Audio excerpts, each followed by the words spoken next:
आवाज येतोय का बघा? आवाज येतोय का?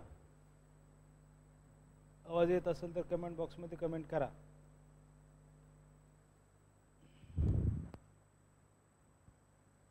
येतोय आवाज?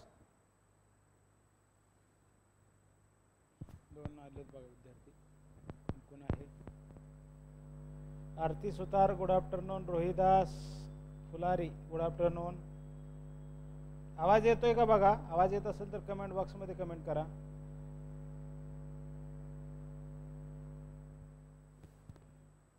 चला, आता आपण काय बघत आहे बघा, सिलेबस मधला जो फर्स्ट युनिट जे पहिला आहे त्यातला लास्ट पार्ट आहे बघा, त्यातला आपण बघत आहे. कुठला आहे बघा? म्हणजे दाखवतो.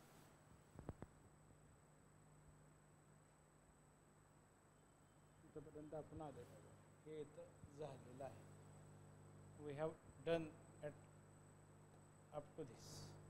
इथपर्यंत आपण संपवलेलं. आता today we are discussing about the Jainism, Buddhism and Ajivika sects. Buddhism, Jainism and Ajivika sects in today's lectures. From tomorrow we will start the unit number 2. उद्यापासून ह्या घटकाची सुरुवात करू. आज हा घटक संपूयात बघा, जैनिझम, बुद्धिझम आणि आजीवाका. यावर कंपल्सरी 1 ते 2 क्वेश्चन प्रत्येक परीक्षेला राहतात. 1 ते 2 क्वेश्चन्स 100% राहतात बघा. क्वेश्चन्स विचारले जातात नेटला और सेटला, कंपल्सरी विचारले जातात बघा. हा त्याचा महत्त्वाचा भाग. क्वेश्चन पेपरमध्ये 100 क्वेश्चनपैकी 2 ते 3 क्वेश्चन याच्यावर राहतात, 1 ते 2 क्वेश्चन राहतातच याच्यावर. तुमची तयारी बघा, तुम्हाला एक मार्क्स असं प्लस प्लस करतच तुमचा रिझल्ट वाढणार आहे बघा. तुम्हाला एकदम असं काय 15 प्रश्नांचा किंवा 15 क्वेश्चन किंवा हॉट टॉपिकचा असा काही चंक मिळणार नाही बघा. तुम्हाला मायनर गोष्टीतनं किंवा मॅक्रो गोष्टीतनंच तुम्हाला तुमचे मार्क्स वाढवावे लागणार आहेत बघा. म्हणजे आपण समजा म्हणलं की यातनं 2 प्रश्न आपल्याला आले, पहिले ह्याच्यातनं 1 आला, असं तुम्हाला कॅल्क्युलेट करून 70 ते 80 प्रश्न याची चांगल्या पद्धतीने तयारी करणं गरजेचं आहे बघा. 70 to 80 क्वेश्चन्स सोडवायचे. 100 क्वेश्चनच आहेत बघा, पण तुमचं जे मेरिट असणार आहे ते बघा 60+ क्वेश्चन्स तुमचे पेपर 2ला आले पाहिजे बघा. कमीत कमी नेटला 120 असलं पाहिजे, पेपर 1ला तुमचा कमीत कमी 65+ पाहिजे. म्हणजे किती बघा, जवळजवळ 65+ म्हणजे किती मार्क्स झाले आपल्याला? जर त्या ठिकाणी बघायचं म्हणलं तर 65 म्हणजे किती, 33 क्वेश्चन्स तुमचे आले पाहिजे. 33+ questions for paper 1 and 60+ questions for paper 2. तर हे सगळं कॅल्क्युलेशन जर जमलं तर 190+ला तुमचा GRF होईल. म्हणजे त्या पेपरच्या डिफिकल्टी लेवलवर असतं बघा. म्हणजे त्या वर्षाचा डिफिकल्ट लेवल काय आहे बा पेपरची, किंवा किती अवघड पेपर आहे, किती सोपा पेपर आहे, आणि विद्यार्थी किती बसलेले आहेत. आताच काय विद्यार्थ्यांनी किती परीक्षा अटेम्प्ट केलेली आहे आणि त्या विद्यार्थ्यांना तो पेपर कसा गेलेला आहे, याच्यावर तुमचा जो कट ऑफ असणार आहे तो असणार म्हणजे लागणार आहे बघा. त्यामुळे तुमची तयारी कशी आहे तुम्ही जास्त व्यवस्थित दृष्टिकोनातनं पाहिलं पाहिजे बघा. नाहीतर काय होतं बघा की बऱ्याच वेळा तो प्रॉब्लेम हा होतो बघा. काय प्रॉब्लेम होतो की आपल्याला अभ्यास करत असतो आपण आणि 134ला कुठेतरी आपण अटकतो, दोन्हीमध्ये 134ला अटकतो, 148ला अटकतो आणि मेरिट राहतं 155 असतं.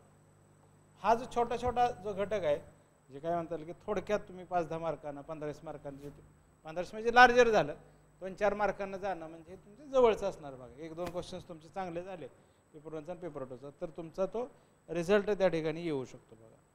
म्हणजे रिझल्ट येण्यासाठी लागणाऱ्या गोष्टी तुम्ही करत राहायला पाहिजे बघा, सतत करत राहायला पाहिजे. म्हणजे उदाहरणार्थ काय, PYQ तुम्ही सतत बघायला पाहिजेत बघा. रोज 50+ क्वेश्चन्स तरी ॲटलिस्ट पाहिले पाहिजेत बघा. 50+ क्वेश्चन्स तरी रोज पाहिले पाहिजेत.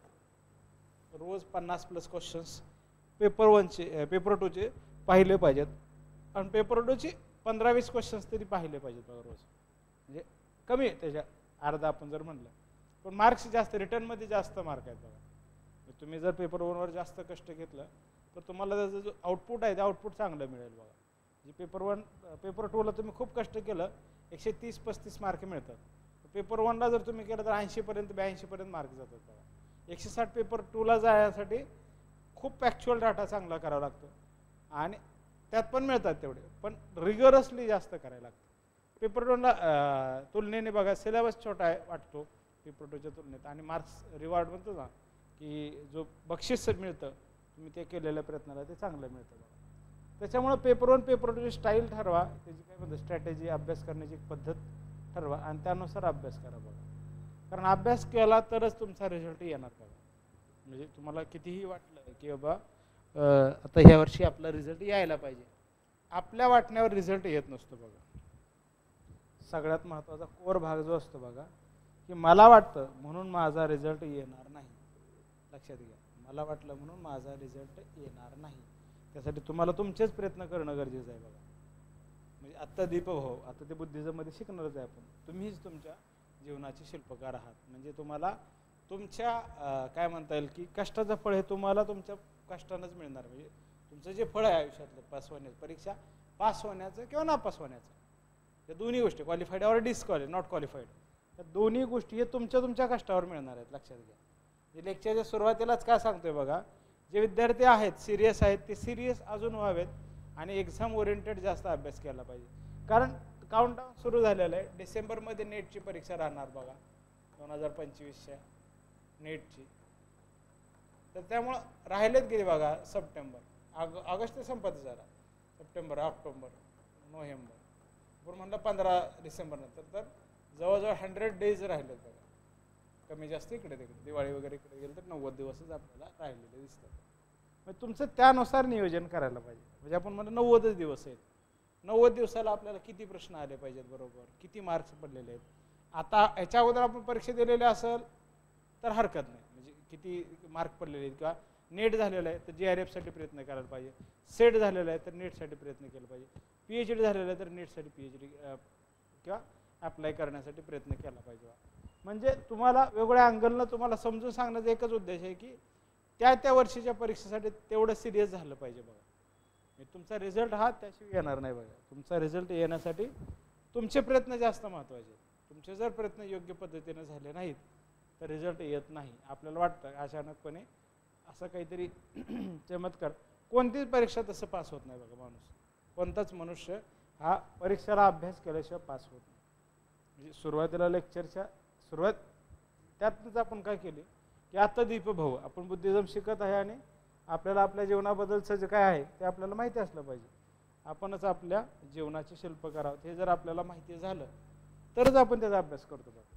नाहीतर काय होतं बघा की असं वाटतं की आता आपण एखादे बॅच करतोय की आपल्याला शिकवलं जातं मग आपला रिझल्ट येईल, तसा येत नसतो रिझल्ट. लक्षात घ्या, तसा रिझल्ट येत नसतो. आणि you are that much mature, म्हणजे काय म्हणता येईल की all are master student, master college postgraduate झालेले विद्यार्थी सगळे. त्यामुळे त्यांना सगळ्यांना माहिती आहे काय विषय असतो कसा असतो. तर आपण ग्रॅज्युएशनला BAला MAला सगळा अभ्यास केलेला असतो. हे स्कूलच्या लोकांना किंवा स्कूलला किंवा अंडर ग्रॅज्युएट विद्यार्थ्यांना एक मोटिवेट वगैरे करायला लागतं. नंतरच्या विद्यार्थ्यांना ते गरज नाही पडत बघा. आवश्यकताच नाही त्याची.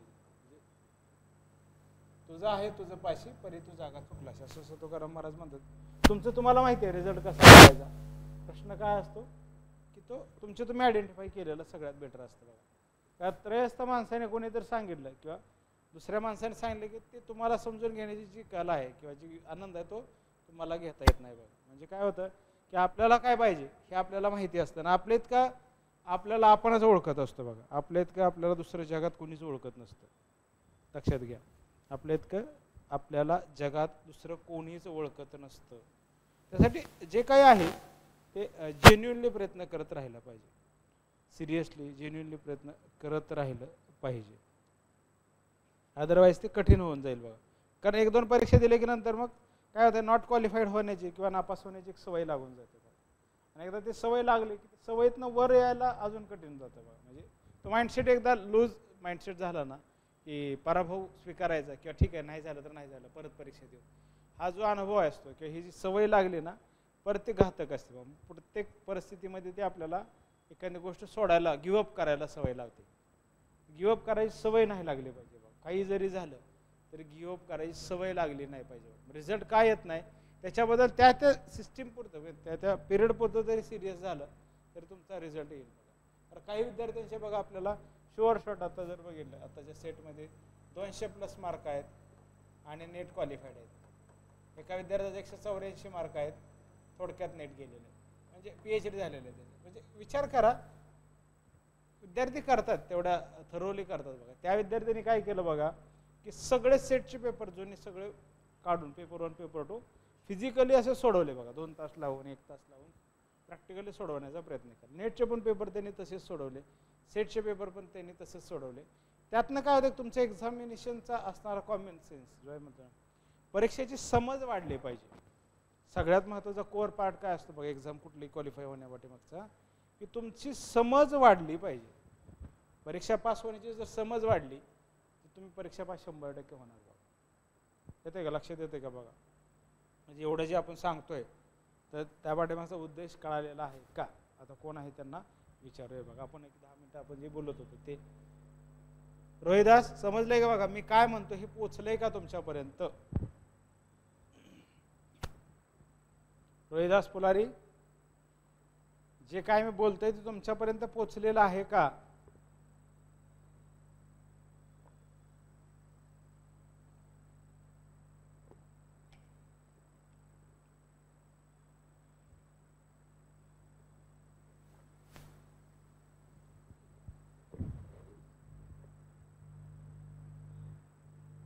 पोचलेलं आहे, लक्षात घ्या. त्यालाच काय म्हणलं बघा, धार्मिक सुधारणा चळवळीचा काळ.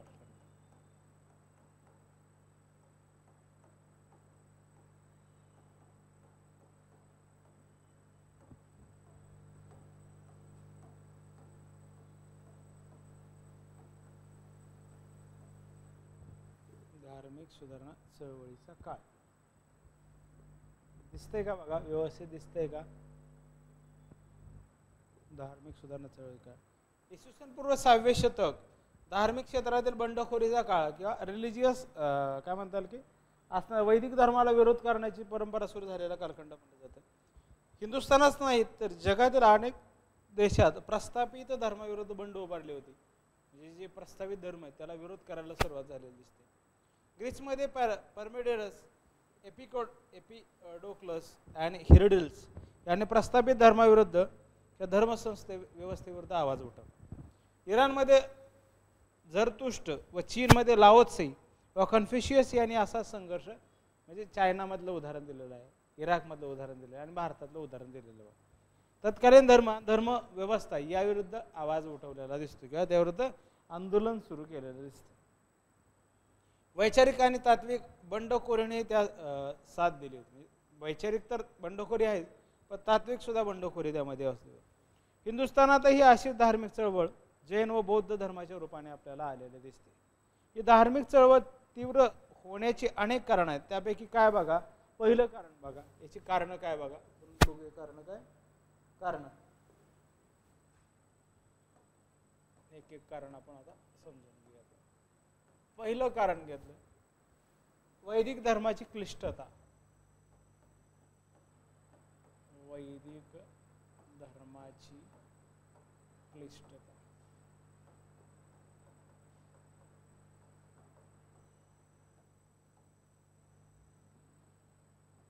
वैदिक धर्माची क्लिष्टता. वैदिक धर्म प्रारंभी साधा व आचरण्यास सुलभ होता, परंतु या धर्मात जेव्हा अनेक अवाजवी समारंभ प्रथा सुरू झाल्या, अनेक यज्ञ याग आले आणि त्यातील क्लिष्टता वाढली, धर्म सहजपणे आचरणे अवघड झाले. म्हणजे काय आहे की तसे ठराविक प्रेषित किंवा पुरोहित होते तेच फक्त तुम्हाला त्या धर्माचा अर्थ सांगणार, की बाकी लोकांना सर्वसामान्य तो अडॅप्ट करत असताना अधिक जिकरीचं किंवा अधिक अडचणीच व्हायला लागलेलं होतं. त्याच्यामुळे झालं काय, complexity of that religion creates problem in that society और in later Vedic period. Later Vedic period म्हणजे किती, 1000 BC, इसवी सन पूर्व 1000 ते 600 इसवी सन पूर्व 600 या काळातली आपल्याला धार्मिक क्लिष्टता वाढलेली दिसते. ओके. दुसरं कारण, पुरोहितांची धर्माची मक्तेदारी.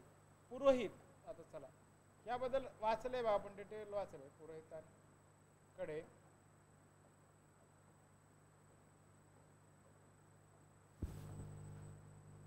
धर्माची मक्तेदारी.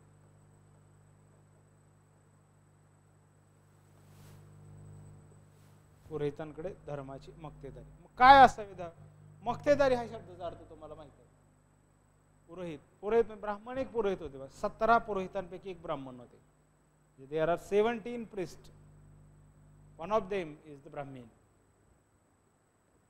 मग त्यात पुरोहितांकडे मग काय म्हणता येईल की चांगला पुरोहित असेल तर तुम्ही यज्ञयाग करू शकता किंवा त्यांच्या हात यज्ञयाग केला तर तुम्हाला देवाला संतुष्ट करता येईल. जर नाही केलं आणि जर चुकीचं काय घडलं तर त्याचं काही जे चुकीचं घडणार आहे त्याच्यानंतर जी परिणाम नाही त्यासाठी तुम्ही जबाबदार असणार. त्यामुळे जे महत्त्व वाढलेलं आहे बघा, पुरोहितांचं महत्त्व वाढलेलं दिसतं या ठिकाणी. पुरोहित चांगल्या पुरोहितांना काय म्हणता येईल की डिमांड्स आपल्याला वाढलेले दिसतात बघा. पुरोहित वर्गाने धार्मिक व्यवस्थेवर मालकीच यात आधारे प्रस्थापित केली. अन्य कोणत्याही वर्गास त्यास हस्तक्षेप करता येत नसे. म्हणजे ब्राह्मणांनी स्त्रियांनी काय करावं, वैश्यांनी काय करावं, शूद्रांनी काय करावं, क्षत्रियांनी काय करावं. क्षत्रिय तर प्रोटेक्टर ऑफ द स्टेट. त्याचप्रमाणे पुरोहित सांगेल तो धर्म मानला जावा अशी परिस्थिती पुरोहित वर्गाने निर्माण केली. समाजालाही फार काळ मान्य होण्यासाठी. म्हणजे हम बोले तो कायदा, म्हणजे काय आम्ही म्हणाल तोच कायदा, ह्या पद्धतीने आपल्याला पुरोहित वर्गाची असणारी परिस्थिती दिसते. त्याच्यानंतर काय धर्माचरण अति खर्चिक.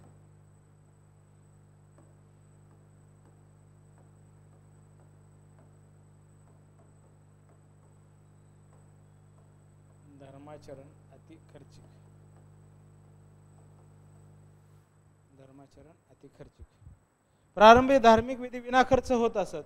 सुरुवातीच्या म्हणजे ऋग्वेदिक काळामध्ये, अठरावेदिक काळामध्ये जास्त खर्चिक झाला.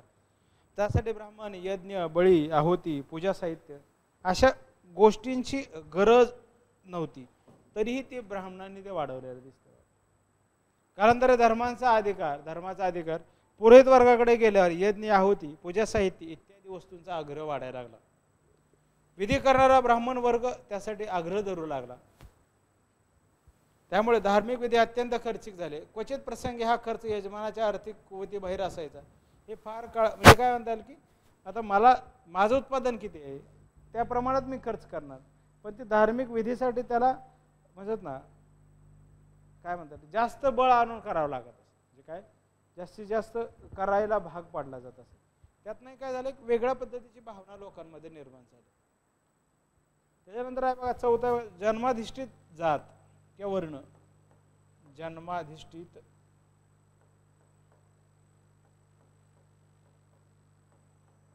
म्हणजे एखाद्या याच्याबद्दल असणारे जे काही माहिती आहे त्याच याच्यावर धर्माबद्दल म्हणतो. एखादा ब्राह्मण आहे, ब्राह्मण काय प्रजापतीच्या मुखातून जन्माला तर त्याच्या आधारे त्याची जात ठरणार. मग तो काही क्षत्रिय आहे ते त्याच्यातनंच ठरणार. वैश्य आहे ते म्हणजे पुरुष सूक्त 10व्या मंडळातलं पुरुष सूक्त त्यातनं आपल्याला माहिती मिळते बघा. वेदकाळात वर्णाश्रम धर्म व्यवस्था लवचिक होती. वेदकाळात सुरुवातीच्या काळात. वेदोत्तर काळात म्हणजे ऋग्वेदिक काळात नाही तर उत्तर वैदिक काळात यात बदल होऊन वर्णव्यवस्था जन्मावरून ठरली. उच्चवर्णीय ब्राह्मण वर्गास सर्व प्रकारचे सामाजिक धार्मिक फायदे विशेषहक्क प्राप्त झाले. क्षत्रियांनाही समाजात चांगले स्थान होते. परंतु शूद्र समजल्या जाणाऱ्या वर्गाला जन्माधिष्ठित जातीव्यवस्थेचा भयंकर तडाखा बसला. एखाद्या चतुष्पाद प्राण्यापेक्षाही त्याची अवस्था हलाखीची झाली. या व्यवस्थेविरुद्ध बंडाचा झेंडा उभारण्याचे विचार त्यांच्या मनात येऊ लागले.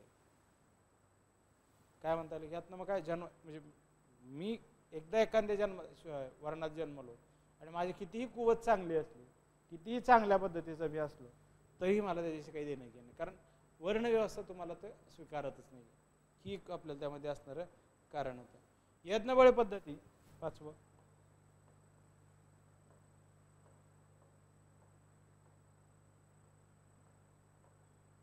यज्ञबळी पद्धती व अमानुषकूर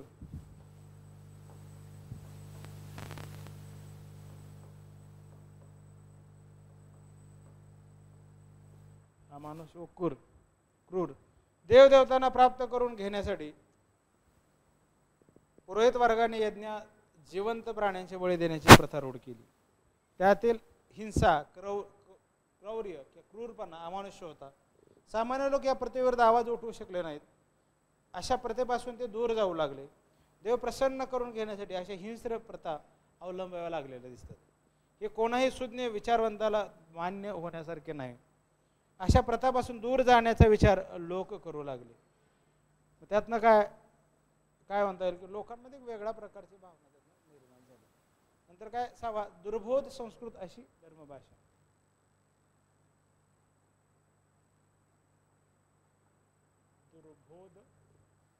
दुर्बोध संस्कृत अशी धर्मभाषा.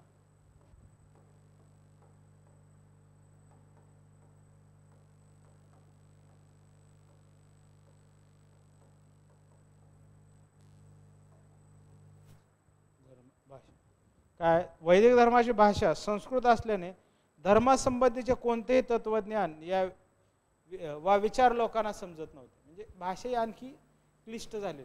संस्कृत भाषेमध्येच आपल्याला सगळे सर्वसामान्य लोकांना ते समजण्याच्या पलीकडे होते बघा. त्या काळात सर्वसामान्य लोकांना ते समजतच नव्हती, तरी त्या भाषा वापरण्याचा आग्रह हाही आपल्या ठिकाणी काय म्हणता येईल की लोकांना किंवा धार्मिक चळवळीचा भाग म्हणून आपल्याला बघता येईल बघा. धर्माच्या रंगात सामान्यांना समजणारी लोकांची भाषा वापरता येईल. आणि मग त्यानंतर बुद्धाने प्राकृत भाषा किंवा पाली भाषा वापरल्या दिसते किंवा महावीराने. पण धर्म लोक भाषेत न आणता तो संस्कृत भाषेत ठेवणे धर्मसंमत झाले. म्हणजे ज्यांना संस्कृत येते अशांनाच ती भाषा किंवा अशांना धर्म अनुकरण किंवा धर्म माहिती होत होता. जसे ब्राह्मण वर्गाकडून सांगण्यात आले.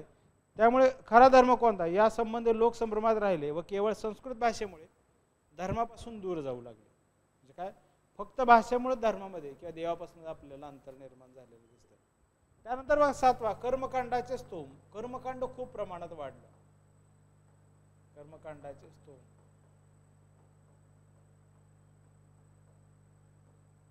कर्मकांडाचे स्तोम मोठ्या प्रमाणात कर्म आपल्याला वाढलेले दिसतात. धर्माचरणाच्या वेळेस पूजाविधी मंत्रोच्चार इत्यादी म्हणजे एका विशिष्ट पद्धतीनेच ते केले गेले पाहिजे असा आग्रह पुरोहित वर्गाने भरला. धर्मापेक्षा कर्मकांडाला जास्त महत्त्व मिळाले. लोक त्यासाठी काय म्हणता येईल की निर्बुद्ध कर्मकांडाला भेटले. म्हणजे काय ची गरज नाही त्याचंही कर्मकांड करायला लावलं. म्हणजे काय मला एखादी गोष्ट करायची नाही तरी धर्मासाठी मला करायला भाग पडला. त्यातनं लोक म्हणले आता नको आता बस झालं की आपल्याला त्यातनं आलेला एक भावना दिसते. त्यानंतर काय कर्म ज्ञान तप या संबंधी गोंधळाची स्थिती.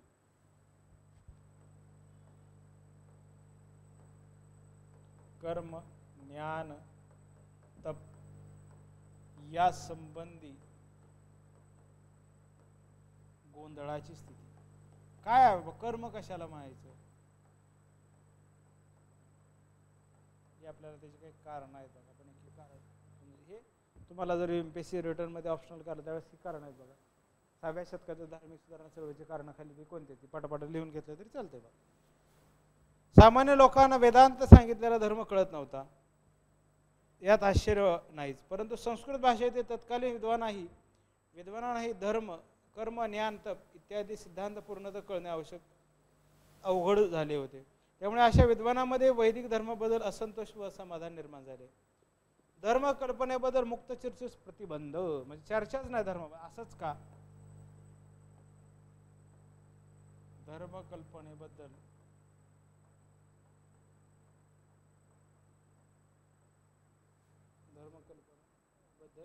मुक्त चर्चा करता येणार. मुक्त चर्चेस प्रतिबंध.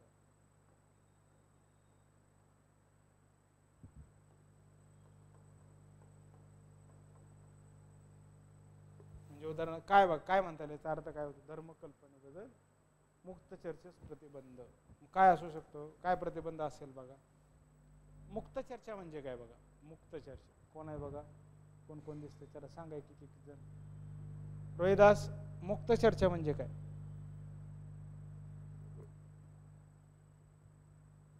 व्हॉट इज मीन बाय मुक्त चर्चा.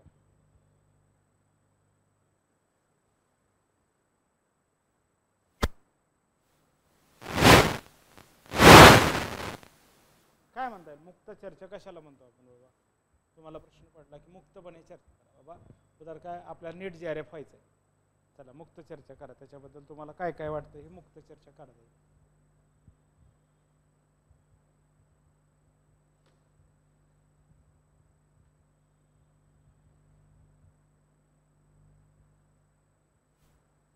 मुक्त चर्चा म्हणजे काय ज्यामध्ये तुम्हाला सगळ्या पॉझिटिव्ह निगेटिव्ह गोष्टी ज्या तुम्हाला खटकतात अवघड वाटतात चुकीच्या वाटतात अदृश्य वाटतात, संभ्रमात टाकणाऱ्या वाटतात, या सगळ्या गोष्टींची निखळपणे स्वच्छपणे चर्चा करत त्याला आपण मुक्त चर्चा म्हणतो. ही एक आपल्या त्याच्याबद्दलचे असणारे प्रतिबंध केलेलं दिसतं. म्हणजे तुम्ही टीकाच करायची नाही. एखादी गोष्ट तुम्हाला जरी धर्मातली आवडली नाही किंवा पुरोहितांमधली आवडली नाही तर तुम्हाला टीका करण्याचा अधिकार किंवा त्याबद्दल तुम्हाला बोलण्याचा सुद्धा अधिकार नाही. तुम्हाला वाटलं की आता समजा मी काय म्हणता येईल की पुरोहित आहे आणि माझ्याकडून एखादी चूक झाली किंवा मी एखादी धार्मिक विधी करत असताना काय तुम्हाला जर वाटलं किंवा हे चुकीचं आहे तरी तुम्हाला ते बोलण्याची परवानगी नाही.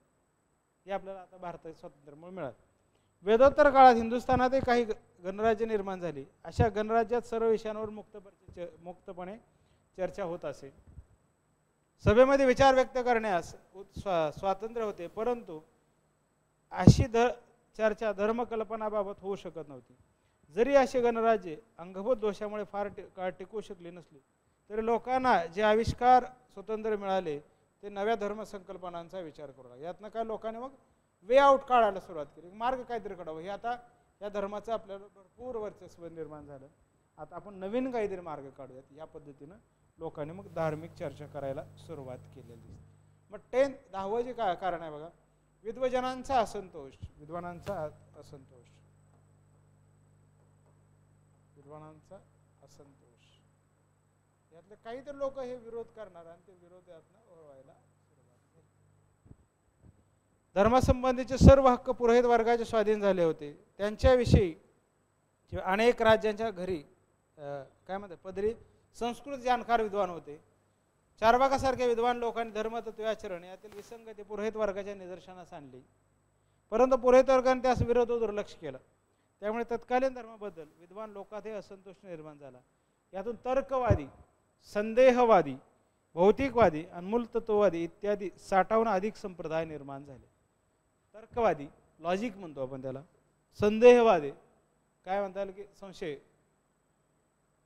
भौतिकवादी मटेरियलिस्टिक वे ऑफ लाईफ, मूलतत्व फंडामेंटलिस्ट असे आपल्याला 60हून अधिक संप्रदाय आले. अशा परिस्थितीत वैदिक धर्माविषयी अनास्था निर्माण झाली.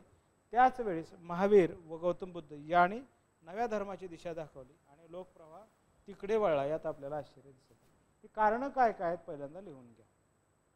Right down this the reason for the rise of heterodox sects means Jainism, Buddhism and Ajivika sects which are mentioned in our syllabus.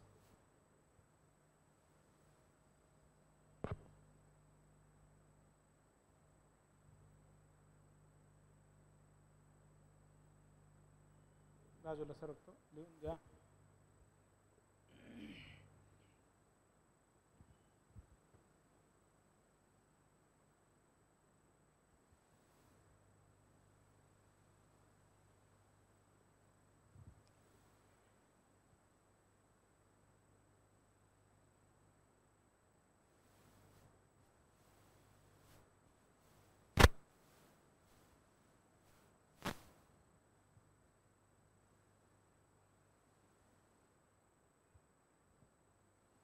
घेतलं का लिहून घेतलं रोहिदास?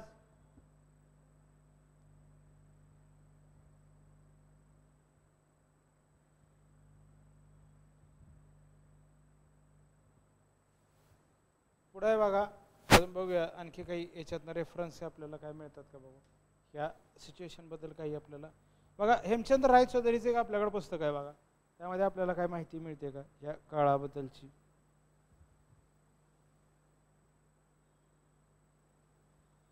याच्यात नाही आहे बघा, काय नाही, यात काही नाही. Will look into this the whole syllabus.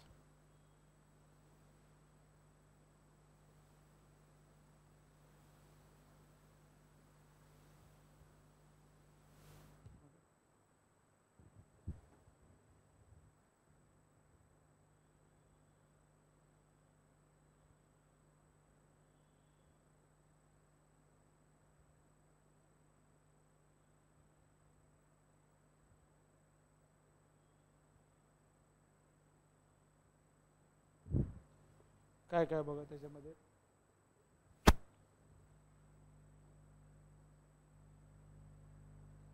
लिहून घेतलंय का बघा, लिहून घ्या पटपट पटपट.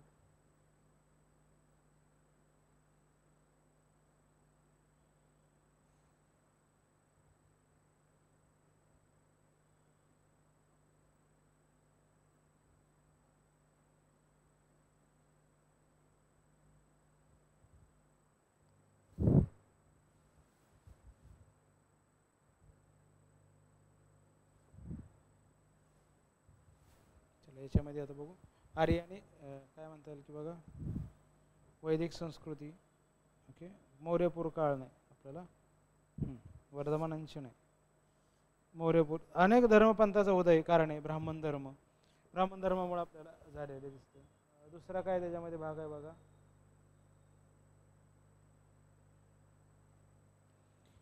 काय ब्राह्मण काळापासून धार्मिक क्षेत्रात ब्राह्मण वर्गाची मक्तेदारी उत्तरोत्तर जाचक होऊ लागली.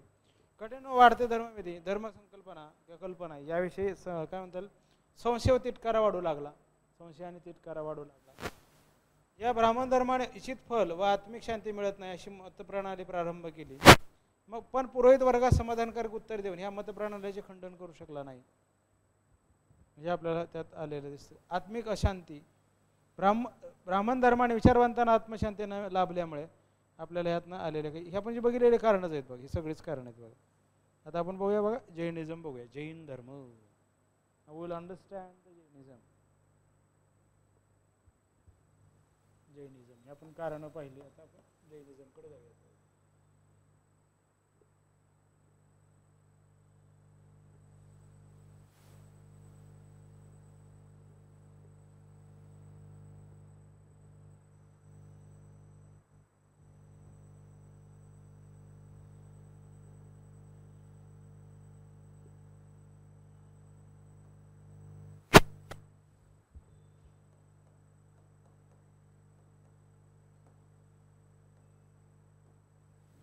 धर्म काय बघा त्यामध्ये जैन धर्माच्या प्राचीनतेविषयी मतभेद आहेत, परंतु ब्राह्मण धर्माविषयीची आपल्याला काय पहिली प्रतिक्रिया जैन धर्माच्या रूपाने प्रकट झाली. तो तात्काळ लोकप्रिय झाला. जैन धर्माचा संस्थापक म्हणून पहिला तीर्थंकर ऋषभनाथ, पहिला तीर्थंकर ऋषभदेव पण म्हणला जातो, पहिला तीर्थंकर ऋषभ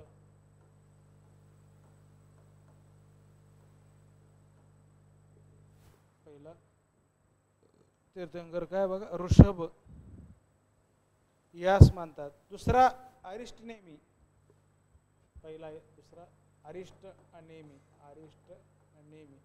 या तीर्थंकराच्या जे क्रोनॉलॉजिकल ऑर्डरवर प्रश्न विचारला होता. 24 तीर्थंकर आहेत जैनिझममध्ये, टोटल किती 24 तीर्थंकर आहेत, यावर क्रोनॉलॉजिकल विचारला जातो. तिसरा आहे बघा बाहुबली, गोमतेश्वरचा जो काय आहे तो. दुसरा याने धर्माचा प्रसार करण्यास सुरुवात केली. ऋग्वेदातील मंत्रामध्ये ऋषभ व अरिष्टनेमी यांचा उल्लेख, ऋग्वेदामध्ये आपल्याला त्यांचा उल्लेख असलेला दिसतो. जैन धर्म हा हिंदू धर्माचा एक पंथ नसून तो वैचारिक धर्म इतकाच स्वतंत्र आहे. जैन धर्म हा हिंदूंपेक्षा असणारा वेगळा धर्म यामध्ये आपल्याला सांगितलेला दिसतो. तो नारायणाचा अवतार असे म्हटले जाते. याचा अर्थ इतकाच की जैन धर्म वेदपूर्व नसला तर तो वेदकालीन आहे, त्याच्या अगोदर जरी नसला तो तर त्या काळातला तो आहे, समकालीन आहे असे समजले जाते. जैन धर्मीयाचा असे विश्वास की एकापाठोपाठ एक निर्माण झालेल्या 24 तीर्थंकरांनी जैन धर्माची तत्त्वे व शिकवण प्रस्तुत केली. म्हणजे टोटल 24 तीर्थंकर. 22 तीर्थंकराची फारशी माहिती उपलब्ध नाही, त्याची यादी आपण बघूयाच बघा कोणते कोणते आहेत ते. पण 23वा तीर्थंकर आपल्याला पार्श्वनाथ दिसतो. 23rd तीर्थंकर इज पार्श्वनाथ.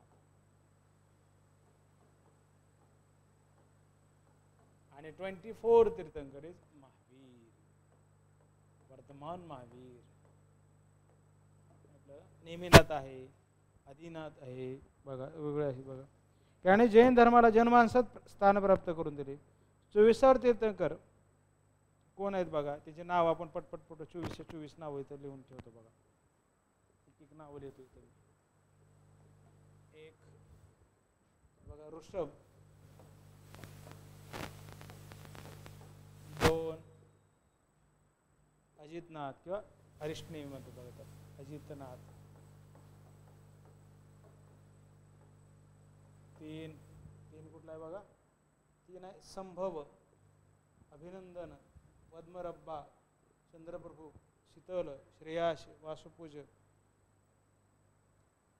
विमल, आनंद, धर्म, शांती, कुंथ, अमर, मल्लीनाथ, मुन्सीवीर. 23वर तीर्थंकर आपल्याला पार्श्वनाथ दिसतो. असे 24 तीर्थंकर आहेत. हा वाराणसीचा राजा, कुठला पार्श्वनाथ, हा वाराणसीचा राजा. पार्श्वनाथ नाम झालं बघा, पार्श्वनाथ हा वाराणसीचा राजा अश्वसेन याचा पुत्र होता. अश्वसेन याचा पुत्र होता. गौतम बुद्धाप्रमाणे सुरुवातीच्या आयुष्यात सुखासीन वैशारामात घालवलेल्या पार्श्वनाथाने आपली पत्नी प्रभावती हिचा वयाच्या 30व्या वर्षी त्याग करून कैवल्य, कैवल्य हे आपल्याला याच्यावर प्रश्न आहे, फक्त कैवल्यावर प्रश्न आहे बघा. कैवल्य कशासाठी आहे? कैवल्य खालीलपैकी कशाच्या संदर्भात आहे? त्या ठिकाणी दिलं बघा, जैनिझम दिलं तर दुसरं बघा बुद्धिझम, थर्ड वैष्णविझम, फोर्थ शैविझम.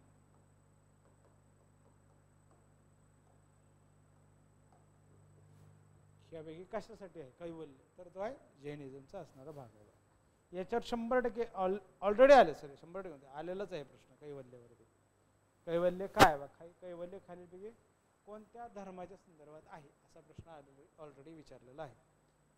कैवल्य ज्ञानप्राप्ती, कैवल्य म्हणजे काय? ज्ञानप्राप्ती करून घेतली. पार्श्वनाथाने धर्माची 4 तत्वे प्रतिपादन केली. 4 कोणती कोणती आहेत बघा तत्व? 4 केलेली आहेत बघा. त्यामध्ये काय? सत्य आहे,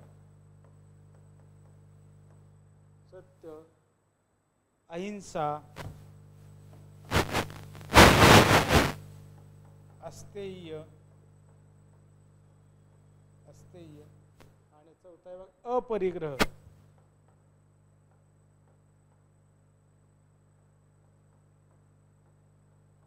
सत्य, अस्तेय, अपरिग्रह हे 4 तत्व आपल्याला पार्श्वनाथानं दिलेले. 5वं जे तत्व आहे यात पार्श्वनाथाचे कार्य 250 वर्षांनी वर्धमान महावीराने पुढे चालवले. त्याचे जे 50 वर्षांनी 250 वर्षानंतर महावीर आपल्याला आलेले दिसतात.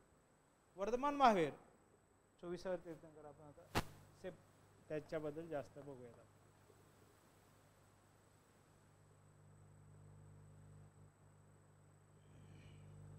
सत्य, अस्तेय, अपरिग्रह, अहिंसा. These are philosophy given by the Parshvanath, the 23rd Tirthankar. Now we will talk about the 24th Tirthankar, 24वे तीर्थंकर. 24व्या तीर्थंकरांमध्ये आपल्याला काय माहिती मिळते बाबा? त्यामध्ये काय बघा, वर्धमान महावीरचा जन्म कुंदग्राम या वैशालीच्या बिहारमधील सध्याचे मुझफ्फर नगरामध्ये शात्रुक क्षत्रिय असलेल्या श्रीमंत सिद्धार्थ या पित्याच्या पोटी जन्म झाला. कधी? 599 ते 527.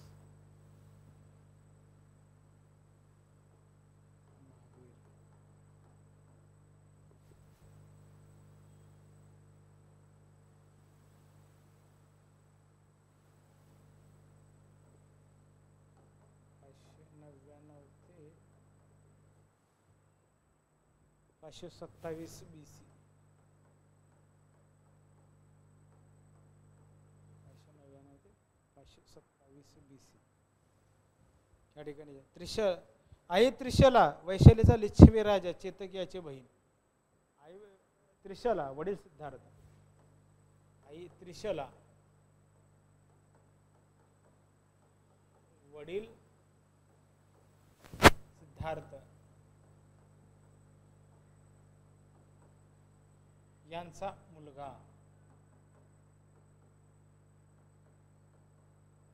यांचा हा मुलगा आहे कोण?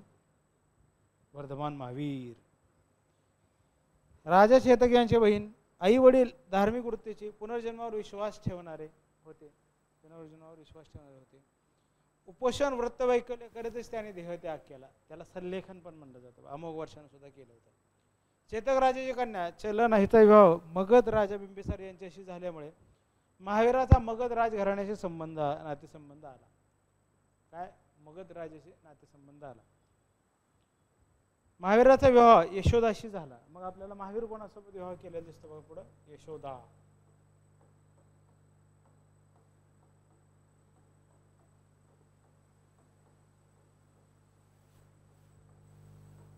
यशोधरा ही बुद्धाची पत्नी आहे बघा, ही यशोदा.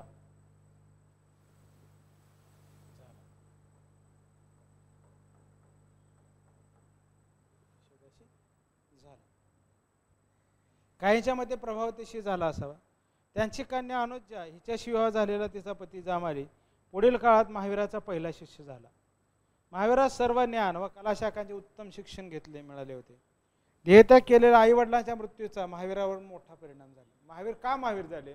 त्यांच्या वडिलांनी आई वडिलांनी देहत्याग करून धार्मिक जे काही सल्लेखन जे म्हणतो जैनिझम मध्ये आपल्याला फॉलो केलं दिसतं ते त्यांनी फॉलो केलं होतं. मोठा परिणाम झाला. वयाच्या 30व्या वर्षीच ज्येष्ठ बंधू नंदीवर्मन यांच्या संमतीने गृहत्याग करून त्याने ज्ञान साधनेसाठी संन्यस्त जीवनाचा स्वीकार केला. संन्यस्त जीवनाचा स्वीकार केला. महावीराने ज्ञानप्राप्तीसाठी 12 वर्ष घोर तपश्चर्या केली. बुद्धाने किती केली? 8 वर्ष केली. 7 ते 8 वर्ष केली. 28व्या वर्षी घर सोडलं आणि 35व्या वर्षी ज्ञानप्राप्ती झाली. दिगंबर वृत्ती स्वीकारून त्याने इंद्रिय दमनाची कष्ट सोसली. काय म्हणता येईल? दिगंबर दिगंबर काय महावीराने काय दिगंबर वृत्ती स्वीकारून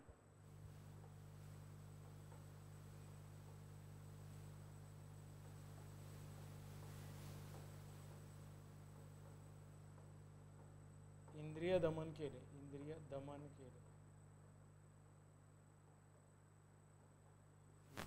दमन केले. वयाच्या 13व्या वर्षी जुपालिका नदीवरील जिंबिका ग्राम मध्ये त्यास केवल ज्ञान प्राप्त झाले. 13व्या वर्षीच केवल ज्ञान प्राप्त झाले. त्याने सर्व इंद्रियांवर ताबा मिळवला म्हणून त्यास जितेंद्रिय असं सुद्धा म्हणलं जातं. कोणाला? महावीराला. तेव्हापासून त्यास जीन, अरहत, जेता नाव आहेत बघा. जीत, अरहत, जीत, अरहत, जेता आणि निर्ग्रंथ, बंधनरहित. निर्ग्रंथ, बंधनरहित आणि महावीर असे संबोधण्यात आले.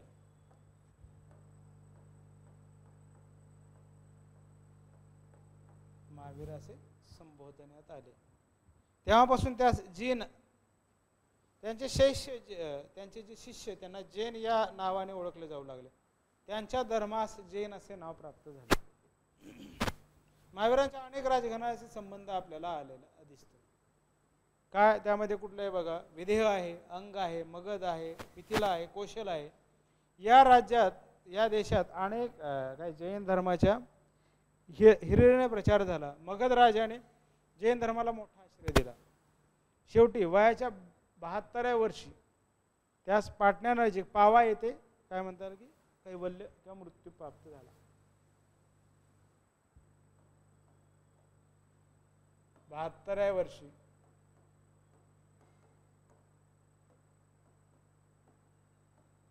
मृत्यू और कैवल्य प्राप्त झाले. मृत्यू और कैवल्य प्राप्त झाले. मृत्यू किंवा कैवल्य प्राप्त झालेले दिसते. सुमारे 14,000 अनुयायी होते. काही विद्वानांच्या मते ते महावीरांचे जन्म-मृत्यू वेगळ्या पद्धतीने सांगतात बघा. काही लोक 540 ते 468 पण सांगतात. महावीरांची शिकवण काय? जैन धर्माची मूलतत्वे.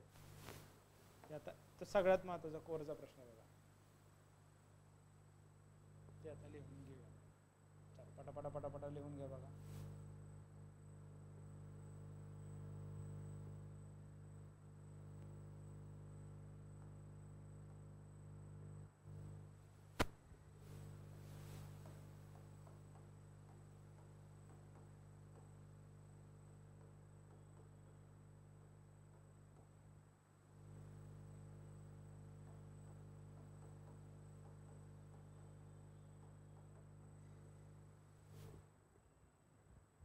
महावीरांनी नवीन धर्म स्थापन केला नसून त्यांनी अस्तित्वात असलेल्या धर्मपंथात नव्या सुधारणा सुचवून सामान्य जनांना आचरणात आणण्यासाठी साधे सोपे जीवन नियम सुचवले. हे नियम 12 अंगात महावीरानंतर 1000 वर्षांनी वल्लभ येथे संग्रह करून ठेवले होते. महावीरांच्या जैन तत्वज्ञानाची काही मूलतत्वे आहेत. पहिलं तत्व त्यातलं काय? फर्स्ट काय बघा? वेद, वैदिक विधी, यज्ञ, याग, विश्वनिर्माता परमेश्वर जैन धर्मास मान्य नाही. वेद, डिनाय ऑफ वेद. वेद, वेद, वैदिक विधी, वेद, वैदिक विधी, यज्ञ, याग, काय विश्वनिर्माता परमेश्वर हे आम्हाला मान्य नाही. परमेश्वर जैन धर्मास मान्य नाही.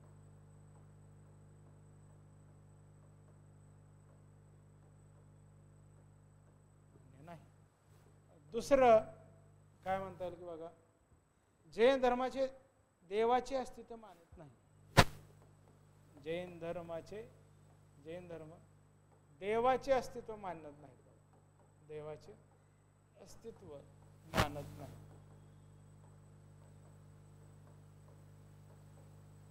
मूलतत्व आपण एक एक बघतोय बघा. तिसरं जे काय मूलतत्व आहे ते दुसरं, जैन धर्म देवाचे अस्तित्व मानत नाही. कार्यकारण भावामुळे विश्व निर्मिती झाली आहे.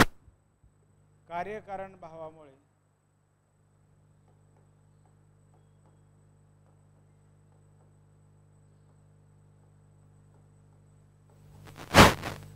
विश्व निर्मिती झाली आहे.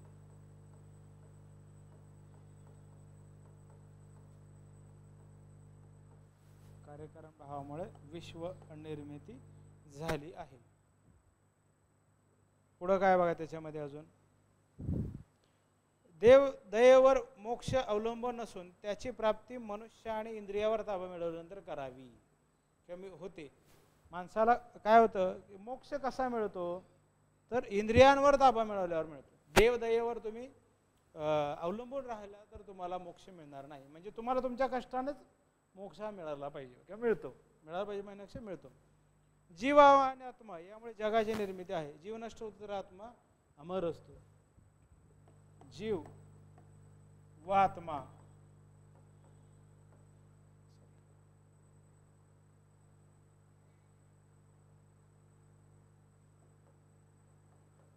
यामुळे,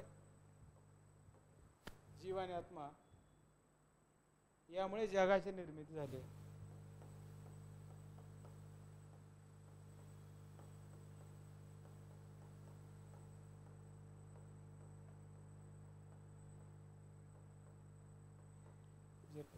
आणि जर आत्मा काय म्हणतात की जीव मरण पावला, नष्ट झाला तर आत्मा अमर असतो. आत्मा अमर असतो.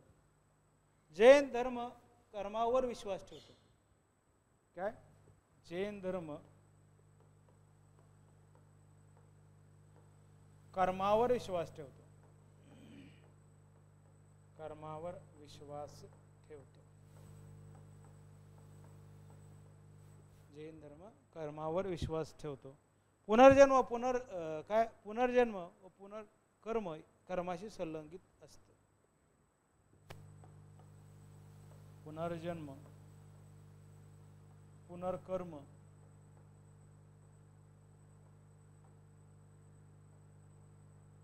काय म्हणता येईल त्याला, कर्माशी संलग्न असते.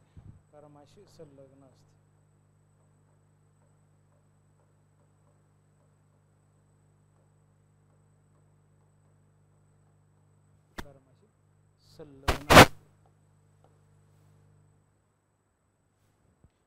कर्मापासून जीव स्वतंत्र झाला की तो मोक्ष प्राप्त होतो. कर्मापासून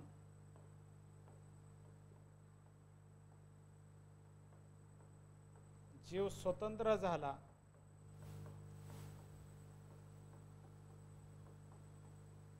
की तो मोक्ष प्राप्त होतो.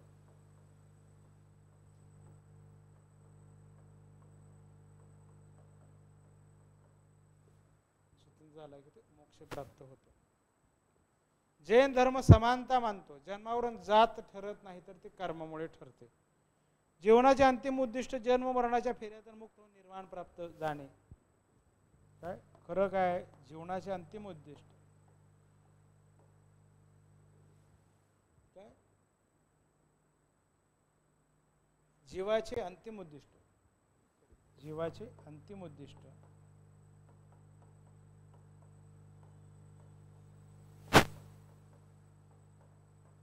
जन्म मृत्यूच्या फेऱ्यातून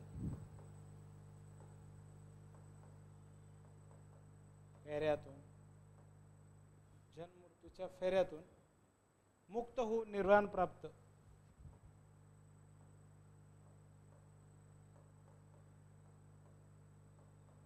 निर्वाण प्राप्त हेच काय म्हणता येईल की जाणे होय. निर्वाण प्राप्त जाणे हेच होय. जेव्हा काय जैन धर्माचे सार या केंद्र बिंदूमध्ये आत्मा हाच आहे. चला हे महत्वाचं, हे सगळे लिहून घ्या. बघा मूलतत्वे काय जैन धर्माचे सगळे लिहून घ्या. आपण पुढचं 5 जे काही सांगितलं पंचशील जे म्हणतो आपण, जसं बुद्धिझममध्ये 5 तत्वे आपण जैनिझमचे बघूयात. बघा पटदिशी लिहून घ्या. हे मे बी आज मला वाटतं जैनिझमच होईल बघा. उद्या बुद्धिझमला आणि अजिवका सेक्ट्स करूयात बघा उद्या.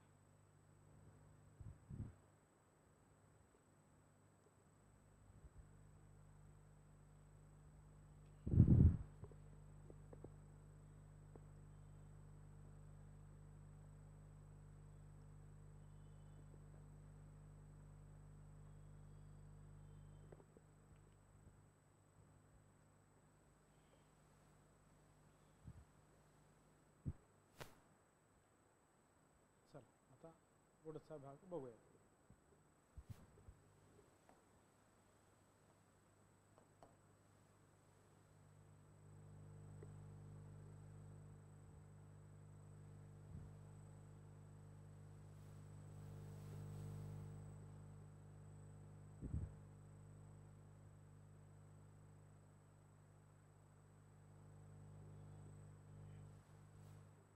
पुढं काय बघा, 5 तत्वे आपल्याला जे सांगितले. 5 तत्वे कोणते कोणते ते लिहून घेऊया. कोणते कोणते आहेत बघा. धर्माज्ञ प्राश्वनाथाने जैन धर्माचे सत्य, अहिंसा, अस्तेय, अपरिग्रह असे 4 सांगितले बघा. 5वं तत्व ब्रह्मचर्य महावीराने भर घातलं बघा. सत्य म्हणजे काय, स्पीकिंग ट्रूथ, खरं बोलणं, खोटे बोलायचं नाही. अहिंसा, हिंसा करायची नाही, नॉन व्हायलन्स, नॉन इंजुरी म्हणतो आपण त्याला. अस्तेय, नॉन स्टिलिंग, चोरी करायची नाही. अपरिग्रह, नॉन पोजेशन, कोणतीही प्रॉपर्टी हस्तगत करायची नाही, की ते संचय करा, संपत्तीचा संचय करायचा नाही. ब्रह्मचर्य, व्यभिचार करायचा, काय म्हणतात, ब्रह्मचर्य पाळायचे, ब्रह्मचर्य पाळायचे. चॅस्टिनी ऑर द नॉन ॲडल्टरी, व्यभिचार करायचे नाही. असे 5 तत्वे सांगितले. सिद्ध 5 प्रकारचे आहेत, सिद्ध शिष्य 5 प्रकारचे आहेत. तीर्थंकर हे मुक्त आहेत. अरहत, निर्वाणाकडे गमन करणारा पूर्णात्मा.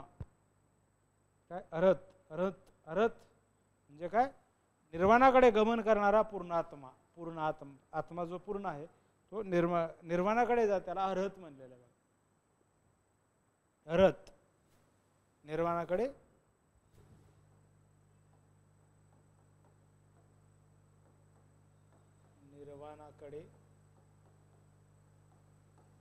निर्वाणाकडे गमन करणारा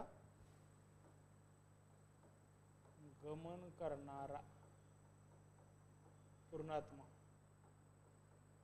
पूर्ण असा जो आत्मा आहे तो निर्वाणाकडे जाणार, त्याला अरहत म्हणलेलं आहे. पुढे काय बघा, आचार्य, साधू श्रेष्ठ, साधू मधला श्रेष्ठ असणार त्याला आचार्य म्हणलेलं आहे. उपाध्याय, उपाध्याय म्हणजे शिक्षक, आचार्य त्याला उपाध्याय. साधू, अन्य सर्व शिष्य. जन्म मरणाच्या फेऱ्यातून मुक्त होण्यासाठी सांगितलेले तत्व.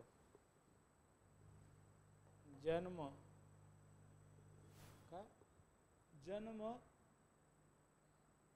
मरणाच्या फेऱ्यातून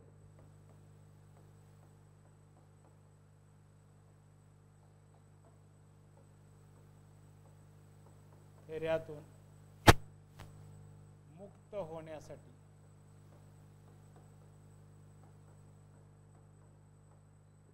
होण्यासाठी जे केलं जातं त्याला काय म्हणतो आपण, सांगितलेले त्रिरत्ने.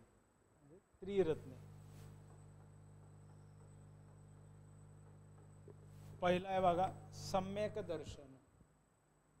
सम्यक दर्शन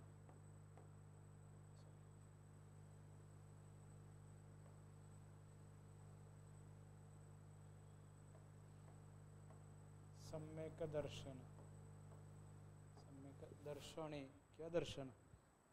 राईट पाथ किंवा राईट फेथ महावीरांच्या सत्यज्ञश्वरेवर विश्वास. दुसरा आहे सम्यक ज्ञान. सम्यक ज्ञान. तिसरा आहे बघा सम्यक ज्ञान. सम्यक ज्ञानात काय बघा, महावीरांची शिकवण पूर्ण जाणणे. सम्यक चरित्र, राईट कंडक्ट. सम्यक चरित्र, राईट कंडक्ट, योग्य चारित्र्य. महावीराच्या सत्य, अहिंसा, अस्तेय, परिग्रह व ब्रह्मचर्य या तत्वांचे गृहस्थ, संन्यासी व श्रावक यांनी पालन करणे. केवळ ज्ञानप्राप्तीची 5 साधने दिसतात. ज्ञान झाले त्यातनं जन्ममृत्यूच्या ह्याच्यातनं ज्ञानप्राप्तीची 5 साधने बघूया. ज्ञानप्राप्तीची 5 साधने.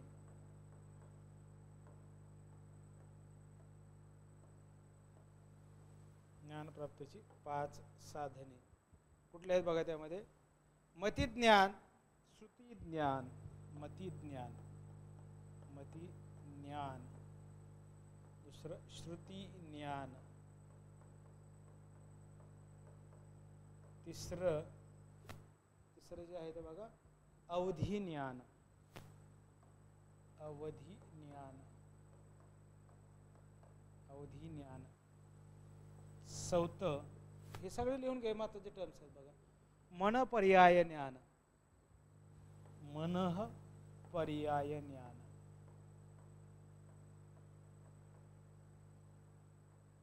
पाचवं केवल ज्ञान. सगळं लिहून घ्या. हे दीज आर मोर इम्पॉर्टंट.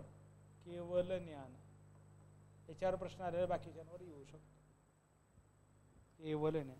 सामान्य जन व साधू यांच्यातील 5 नैतिक बंधने आहेत. हे एकदा लिहून घ्या, मग बाकीचं डिटेल लिहून घेऊ. सगळं लिहून घ्या. सम्यक दर्शन, त्रिरत्नाज म्हणतो आपण. दीज आर द 3 रत्नाज. दीज आर द 5 साधने. ज्ञानप्राप्ती कशी करता येऊ शकते, तरी यातनं मती ज्ञानात असलं पाहिजे, श्रुती ज्ञानात असलं पाहिजे, अवधी ज्ञानात नाही, मन पर्याय ज्ञानात नाही, केवल ज्ञानात नाही. चला पुढे बघा. हे लिहून घ्या, पडदेशी लिहून घ्या. 10-20 सेकंद घ्या आणि पडदेशी लिहून घ्या.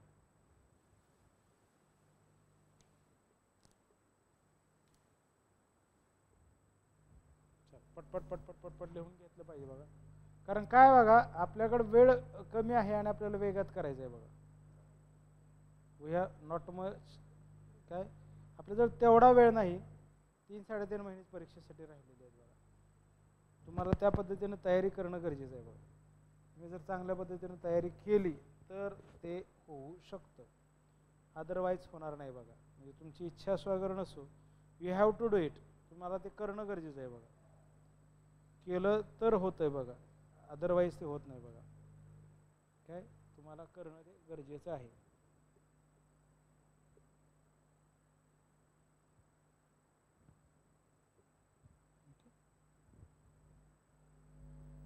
केवल ज्ञान, मती ज्ञान, विज्ञान, काय म्हणता येईल त्याला, श्रुती ज्ञान,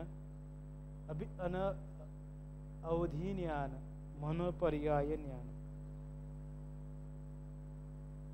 या काही गोष्टी आपल्याला ज्ञानाच्या याच्या दिसतात बघा. ज्ञानामध्ये असणाऱ्या गोष्टी आपल्याला दिसतात बघा. जैन धर्माची काय शिकवण जी आहे ती आपण त्रिरत्ने आहेत. कर्मण्याश आहे, तपज्ञान आहे, तपक्लेश आहे, वेद, प्रारंभिक जीवन आपण सगळे पहिले शिकवण आपण आता बघायला लागलेलं आहे. प्रारंभिक जीवन बघत बघत आपल्याला त्या गोष्टी आपल्याला बघायच्या आहेत बघा.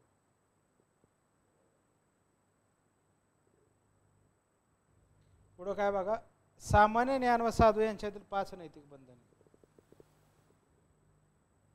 पुढचा भाग लिहून घ्या.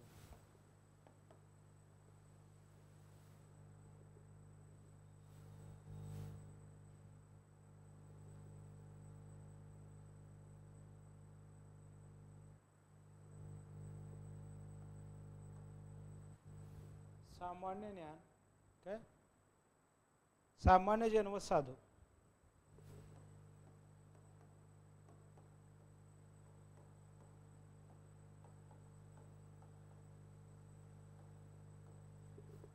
सामान्य जन व साधू यांच्यासाठी 5 नैतिक बंधने.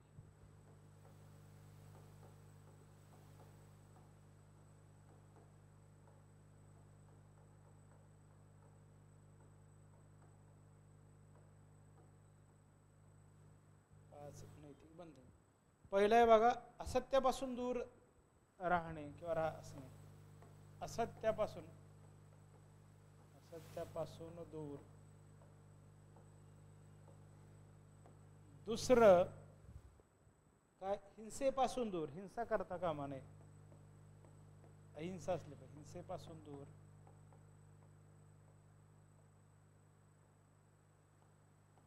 तिसरं काय म्हणता येईल की चोरीपासून दूर.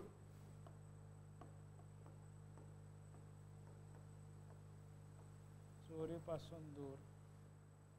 चौथं काय म्हणता येईल की विषयापासून, म्हणजे सेक्स पासून दूर. विषयापासून दूर.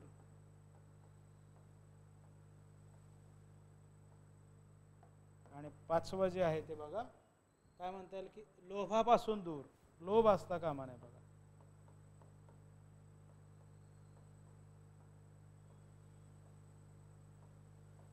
लोभापासून दूर. सामान्य जनासाठी ही 5 बंधने काहीशी शिथिल, परंतु साधूवर मात्र ही अत्यंत कठोर पाळावायची बंधने आहेत बघा. साधूंसाठी अतिशय कठोरपणे ते पाळलं पाहिजे. साधूंसाठी ते कठोरपणे त्याचं पालन केलं पाहिजे, कारण ते काय म्हणता येईल आदर्श आहेत, लोकांच्या समोर असणारे ते आदर्श आहेत. So they have to follow this very strictly. आत्मोद्धारासाठी 7 प्रतिज्ञा. आत्मोद्धारासाठी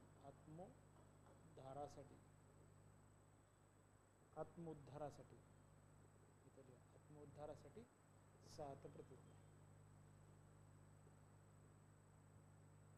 एक एक भाग आपला लिहून घेतला पाहिजे, कारण हे प्रश्न याच्यावर विचारतात बघा. खूप डिटेल घेतोय आपण, एकच जैनिझमला 1.5-2 तास घालवतोय. याचा अर्थ काय बघा, त्याच्यावरचे प्रश्न विचारतात. एक तरी प्रश्न, 2 तरी प्रश्न, त्या दोन्ही तिन्हीवर मिळून प्रश्न राहतात बघा. आत्मोद्धारासाठी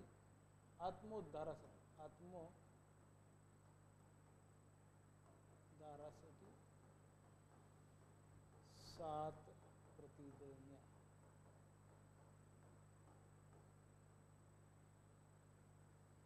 पुढं काय बघा, पहिला काय, भरकटणाऱ्या मनास आवर घालणे. भरकटणाऱ्या मनास आवर घालणे. म्हणजे जे काय तुमचं इन्स्टॅबिलिटी झालेलं मेंटल स्टेट्समुळे ते. पापकृत्यापासून दूर ठेवणे स्वतःला. दूर ठेवणे.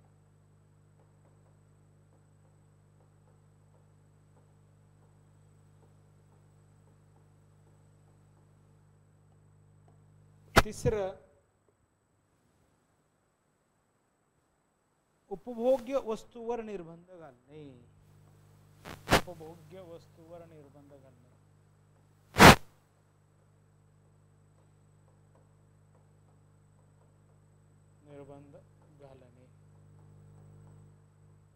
आपल्याला 7 प्रतिज्ञा दिल्या. चौथी प्रतिज्ञा काय बघा, चौथी जी दिलेली आहे दैनंदिन कार्यक्रमाची व्याप्ती कमी करणे.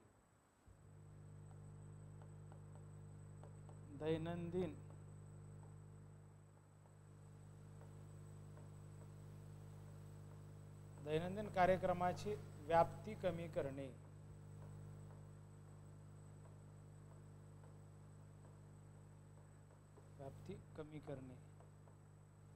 पाचवं आहे बघा की किमान वस्तू जवळ घेऊन निवांत स्थळी समाधी लावणे.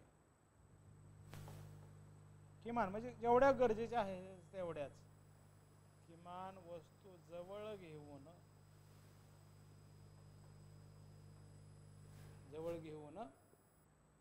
निवांत स्थळी समाधी लावणे.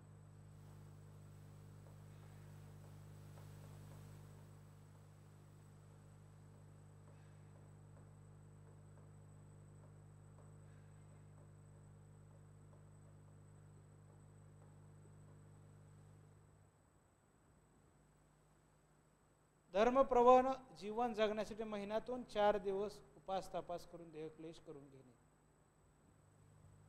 धर्मप्रवण जीवन धर्मप्रमाण जीवन जगण्यासाठी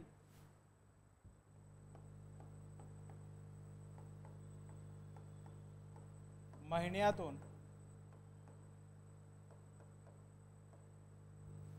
काय म्हणलेलं आहे 4 दिवस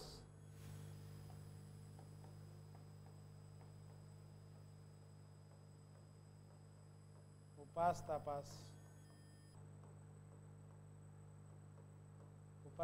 करून देहक्लेश करून घेणे, देहक्लेश करून घेणे.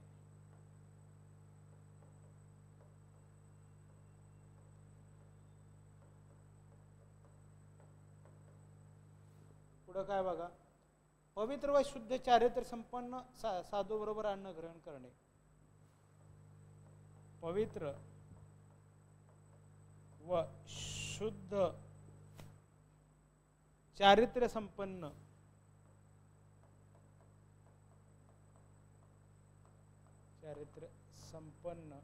काय म्हणता येईल की साधू बरोबर अन्न ग्रहण करणे. साधू बरोबर अन्न ग्रहण न करणे.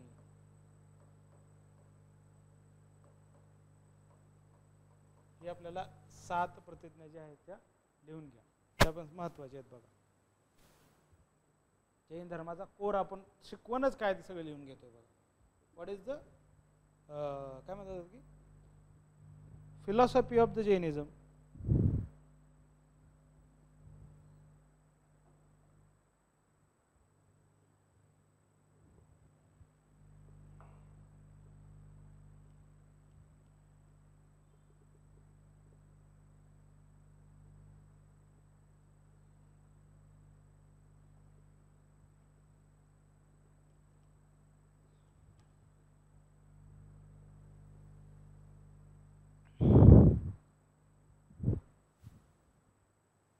पुढे बघा जैन धर्म प्रसार कसा झालेला आहे ते बघा. घेतलं का लिहून घेतलं का बघा. जैन धर्म प्रसार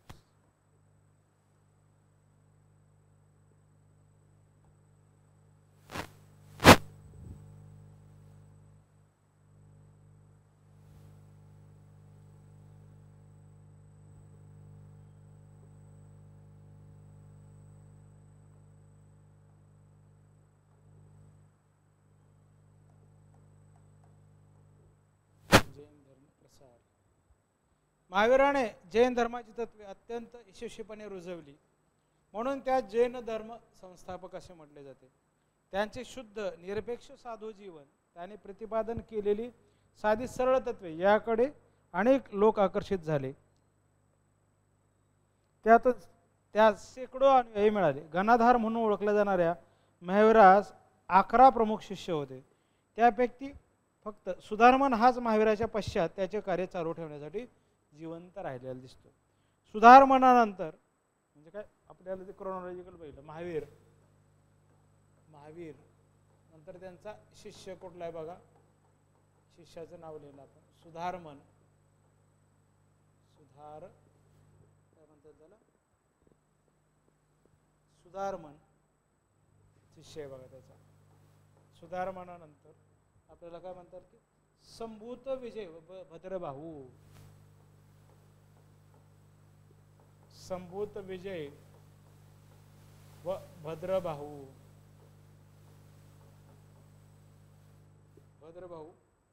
या आणि महावीरांच्या मृत्यूनंतर सुमारे 200 वर्ष जैन धर्माचे कार्य चालू ठेवले होते. भद्रबाहूने केलेले संग्रहित कल्पसूत्र या ग्रंथामुळे जैन धर्माची बरीचशी सुसूत्र अशी माहिती मिळते. भद्रभाऊचं लेखन आहे बघा कल्पसूत्र.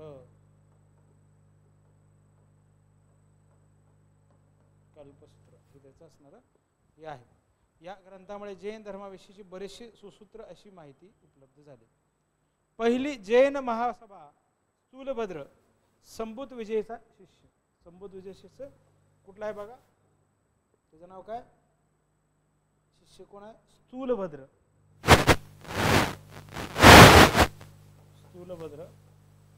पहिली जैन महासभा ह्याच्या अध्यक्षतेखाली पहिली जैन महासभा.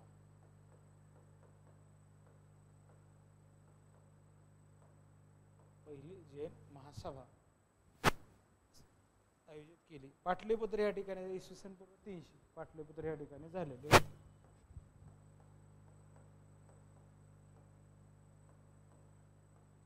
300 BC इसवी सन पूर्व 300 ला झालेले दिसते.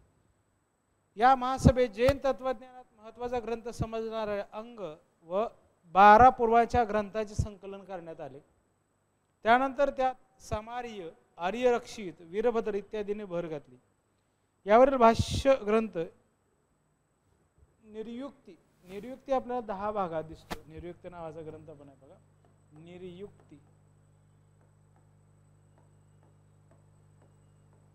10 भागात. निर्युक्ती 10 भागात असणारा दिसतो. इसवी सन 2ऱ्या शतकात लिहिला गेला. अर्थात भद्रभाऊच्या शिष्यांनी या ग्रंथांना मान्यता दिली नाही. याचे कारण जैन शिष्यांमध्ये मगधामध्ये वास्तव करणारे स्थलांतर केलेले यांच्यात मतभेद सुरू झाले. मगध निवासी शिष्य पांढरे वस्त्रे धारण करणारे व स्थलांतरित वस्त्र विरहित असे 2 पंथ श्वेतांबर आणि दिगंबर यातनं निर्माण झाले. दुसरी जैन महासभा कधी झालेली बघा. इथं पहिली आपण घेतली. This is the first. Second we will talk about the second Jain महासभा.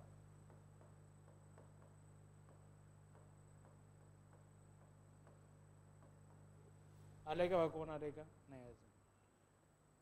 512 इसवी सन 512 कुठं झाली. वल्लभी. वल्लभीला झाली. वल्लभी. वल्लभी कुठे आहे बघा. वल्लभी आहे गुजरातमध्ये. येथील देवर्षी शर्मा शर्मण यांच्या अध्यक्षतेखाली.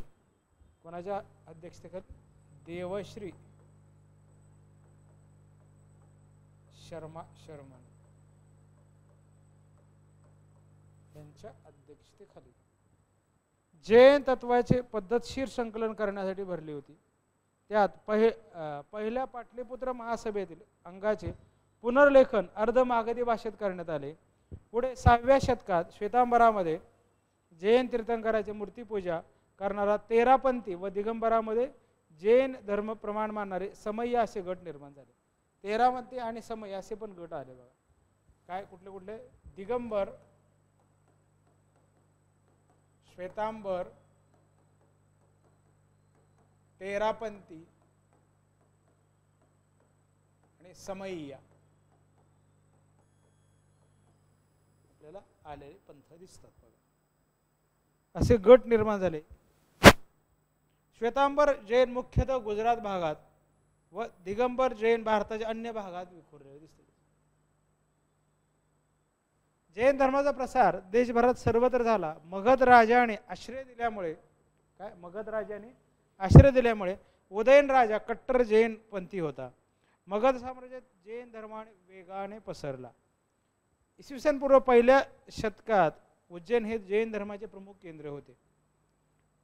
इसवी सन पूर्व 4थ्या शतकात भद्रभाऊ या जैन साधूच्या नेतृत्वाखाली एक मोठी जैन साधूची तुकडी दक्षिण भारतात गेली होती. त्याने सर्व दक्षिण भारतात जैन धर्माचा प्रसार केला. श्रवणबेळगोळा हे नगर म्हैसूर जवळील जैन धर्माचे प्रख्यात केंद्र बनले. उत्तर भारतात बहुतेक सर्वांचा आश्रय मिळाल्यामुळे जैन धर्म भारतभर पसरलेला. भारतात मुस्लिम राजवटी येईपर्यंत जैन धर्माचा अव्याहत प्रसार चालू होता. त्यानंतर जैन काय म्हणतात त्या काळात ऱ्हास झाला जैन धर्माचा. आता ऱ्हास होण्याची कारण काय काय ते एकदा आपण लिहूया. हे पहिलं लिहून घ्या. हे बघा पंथ सगळे घ्या. ही दुसरी जैन धम्म महासभा. पहिली जी जैन महासभा स्थूलभद्राच्या अध्यक्षतेखाली. ही कुठले दुसरे देवर्षी श्रमण यांच्या अध्यक्षतेखाली. हे सगळं फॅक्ट्स आहेत. पाटलीपुत्र आहे, ही वल्लवीला आहे. हे फॅक्ट्स आहेत. याच्यावर 2 ते 3 प्रश्न आतापर्यंत 4 प्रश्न आलेत बघा. याच्यावर EYQ मध्ये 4 प्रश्न या दिलेल्या एवढ्याच भागावरती आलेले आहेत बघा. 4 प्रश्न याच्यावरती आलेले आहेत.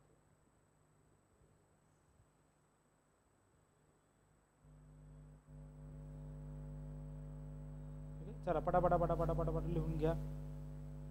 Right it down. फास्ट लिहा. पटपट लिहा. आता ऱ्हासाची कारण बघूया.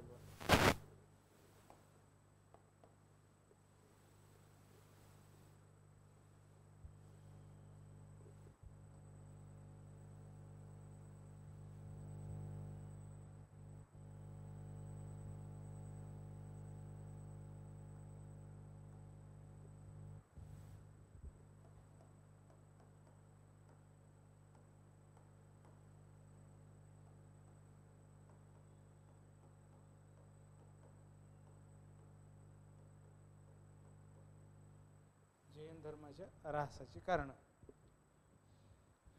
त्यागी निरपेक्ष धर्म प्रसारकांची संख्या घटली. म्हणजे जे त्याग काय आहे ते करणारे लोक कमी झाले. त्यागी आणि निरपेक्ष कोणत्याही अशा अपेक्षेशिवाय धर्म प्रसारकांची संख्या घटली. धर्म प्रसारकांची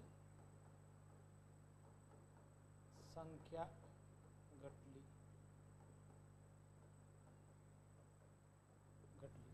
दुसरी काय म्हणता येईल की राजश्रय संपुष्टात आला. राजश्रय तेवढा मिळाला नाही पुढे.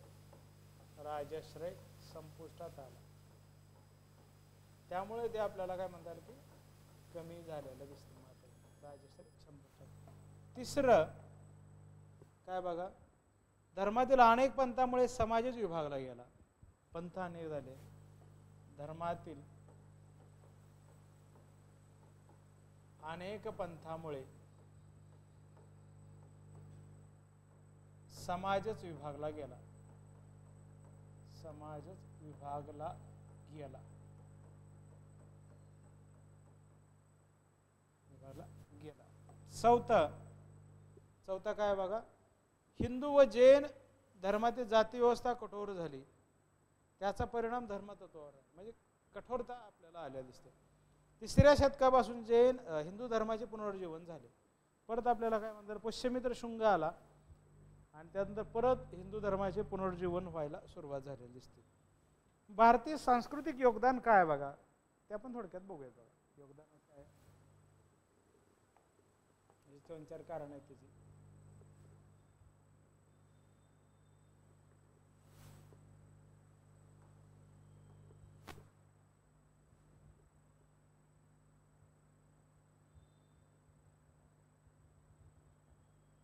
बघा धर्माचे भारतीय संस्कृतीचे योगदान.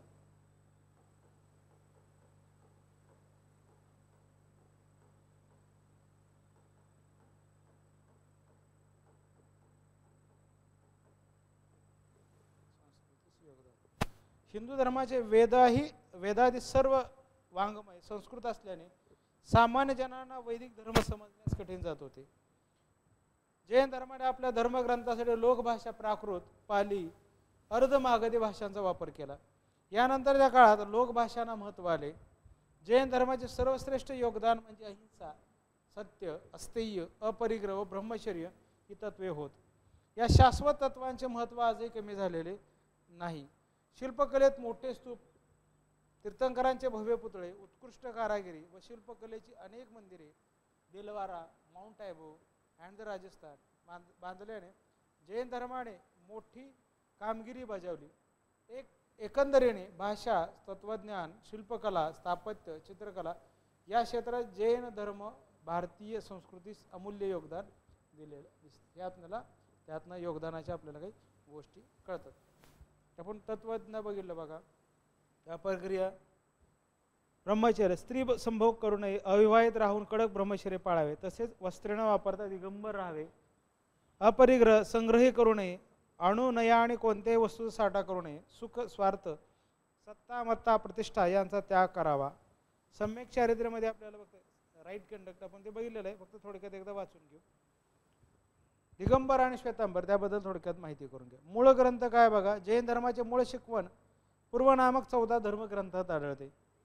या 14 पूर्वात महावीराने आपले धर्मतत्वे अर्धमागधी भाषेत सांगितले. बघा महावीराने अर्धमागधी भाषेत आहेत बघा, अर्धमागधी भाषेत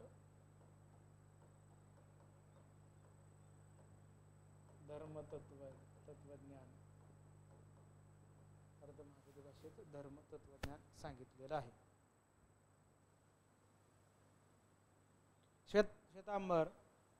श्वेतांबर पंथाचे धर्मग्रंथ किंवा दिगंबर. धर्मप्रसार कसा झाला, काय झाला. पण स्त्री अनुयायांच्या संघनायिकास चांदन असे म्हणतात. पुरुष अनुयायास गांधार, संघनायकास गांधार असे म्हणतात. चंद्रगुप्त मौर्य जैन धर्माचा अनुयायी होता. जसा बौद्ध धर्मात अशोक तसा जैन धर्मात राजा संप्रती प्रसिद्ध आहे, त्याला जैन अशोक असं म्हणतात. बघा धर्मप्रसार झालेला. जैन वाङ्मय बघितलं आपण. अंग श्वेतांबर पंथाचे धर्मग्रंथ, अंग नावाचं जे लिटरेचर आहे ते.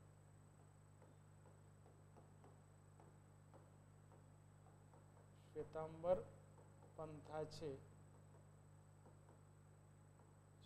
पंथाचे असणारे धर्मग्रंथ.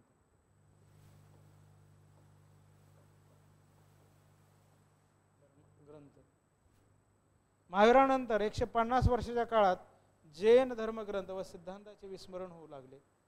जैन धर्मग्रंथ व धर्मनियमांचे नवीनीकरण करण्याचे प्रयत्न सुरू झाले. उत्तरेत पडलेल्या दुष्काळामुळे जैन संघाचा अध्यक्ष भद्रभाऊ काही अनुयायासह कर्नाटकात गेला.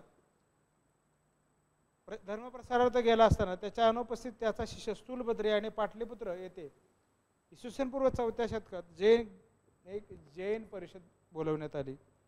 या परिषदेने जैन धर्मनियमांचे नवीनीकरण करून त्याप्रमाणे ग्रंथरचना करण्यास निर्णय घेतला. या परिषदेतील अनुयायांनी पांढरी वस्त्र परिधान केले, म्हणजे श्वेतांबर जे पांढरी वस्त्र परिधान करतात ते.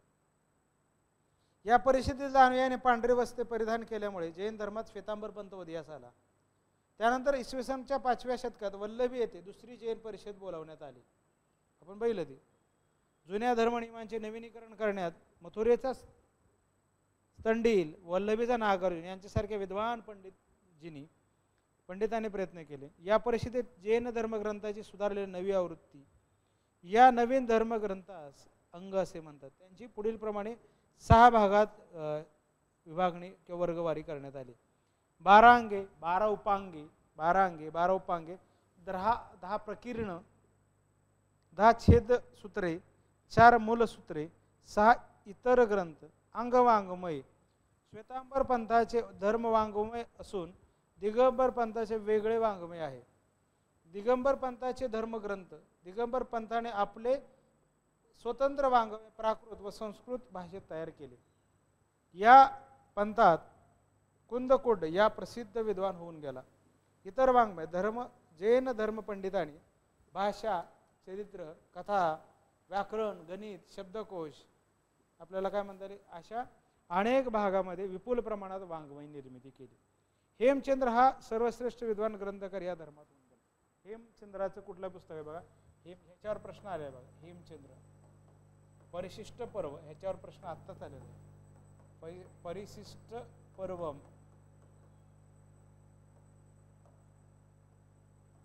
हेमचंद्र परिशिष्ट पर्वम. जैन स्थापत्य, जैन अनुयायांनी निवासार्थ ठिकठिकाणी लेणी, गुहा, मंदिरे स्वरूपात सुंदर शिल्पकला निर्मिती केली.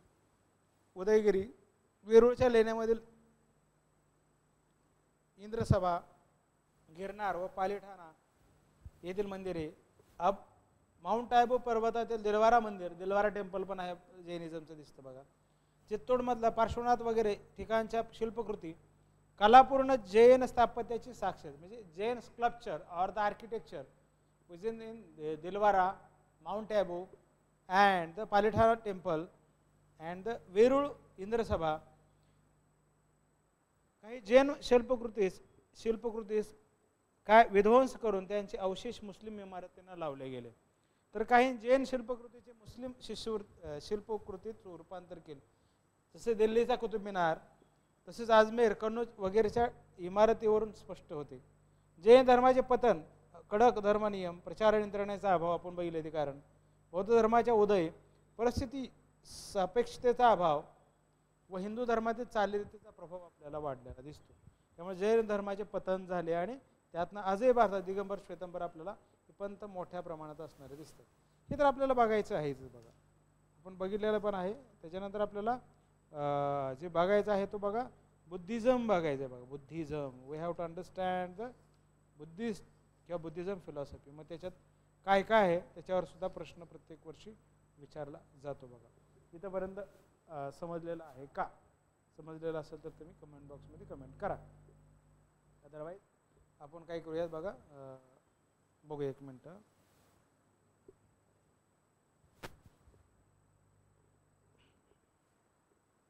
या रेफरन्स बुकमध्ये आणखी काय आपल्याला याच्याबद्दल डिटेल माहिती मिळते का बघूयात.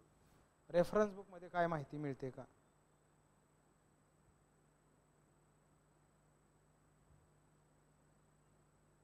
Buddhism and Jainism.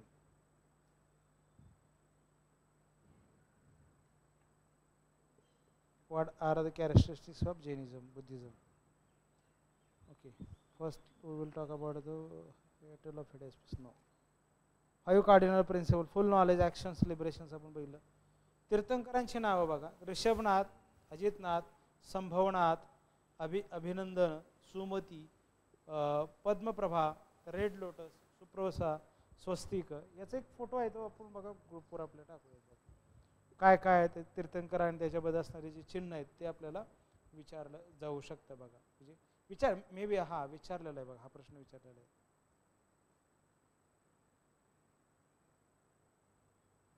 Sumati, Padmaprabha, red lotus म्हणलेलं आहे. Padmaprabha, red lotus.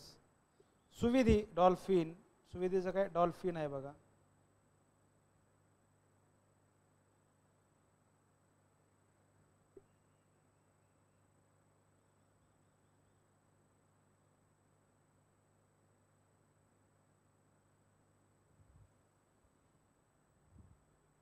सुविधी.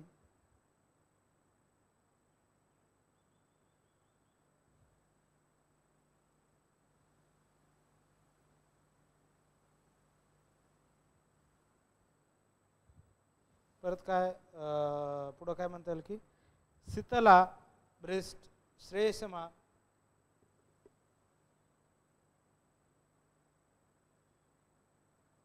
तीर्थंकर अँड इट्स सिम्बॉल. तीर्थंकर. वसुपूज्य, बफेलो. वसुपूज्यचा असणार बफेलो आहे बघा. विमुला, विमुलाचं कोणतं आहे बघा, बोग, हॉग आहे हॉग. अनंता, हॉक और परपेक्युरिन. परत धर्म, थंडरबोल्ट आहे, धर्माचं असणार जे thunderbolt. Shanti, king of Hastinapur, antelope. King of Hastinapur, antelope. Kunthu, कुंतूचं काय, गोट आहे बघा सिम्बॉल. अरा, फिश आहे. Malli, daughter of the ruler of मिथिलेची असणारी त्यांची मुलगी माली. जार, सुवर्त और टॉर्टॉइज.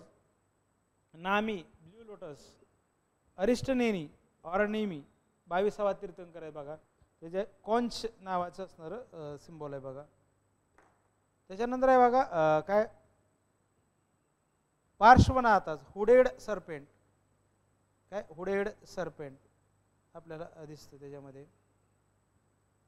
त्याच्यानंतर आहे महावीरा, लायन. महावीराचं असणारं लायन आहे आणि पार्श्वनाथाचं हुडेड सर्पंट आहे, सापाचं असणारं चिन्ह त्या ठिकाणी दिसतं बघा. हे आपल्याला ह्या पद्धतीनं प्रश्न येतात त्याच्यावर बघा, त्याच्यावरती प्रश्न विचारले जातात. म्हणूनच आपण एवढ्या डिटेलमध्ये घेतोय बघा. काय, पण त्याच्यामुळेच ह्या प्रश्न डिटेलमध्ये घेतोय बघा. येते का, समजते का बघा.